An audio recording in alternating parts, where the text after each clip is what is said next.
14 દેશોને પત્ર મોકલ્યા બાદ આજે રાત્રે ભારતની સાથે થઈ શકે છે મિની ડીલની જાહેરાત। અમેરિકા અને ભારતે શેર કર્યા છે મિની ટ્રેડ ડીલનો ડ્રાફ્ટ। સીએનબીસી બજારના એક્સક્લુઝિવ સમાચાર। બજારમાં છેલ્લા કલાકમાં શોર્ટ કવરિંગ। નિફ્ટી સેન્સેક્સમાં જોવા મળી શાનદાર રિકવરી।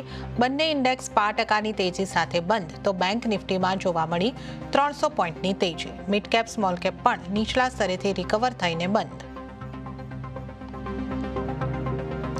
ખોટમાં એફએનઓના 91% ટ્રેડર્સ। સેબીના રિપોર્ટ મુજબ નાણાકીય વર્ષ 2025માં 41% વધી ટ્રેડર્સની ખોટ। ત્યાં જ સેબીના કડક નિયમોથી એફએનઓ ટ્રેડિંગથી બહાર થયા 20% ટ્રેડર્સ। બાંગ્લાદેશ પર યુએસ ટેરિફને કારણે ટેક્સટાઇલ શેર્સમાં ઉછાળો। ગોકલદાસ એક્સપોર્ટમાં 2.5%નો વધારો, જ્યારે કેપીઆર મિલ્સ અને વેલ્સપન લિવિંગમાં પણ 1 થી 4%ની મજબૂતી।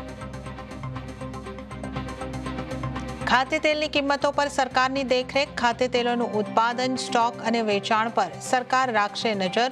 Vegetable oil production and availability ઓર્ડરનો ડ્રાફ્ટ જાહેર।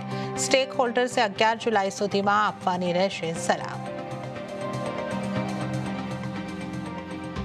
અને રાજ્યમાં 5 દિવસ થંડર સ્ટ્રોમની આગાહી। આજે દક્ષિણ ગુજરાતમાં ઓરેન્જ એલર્ટ।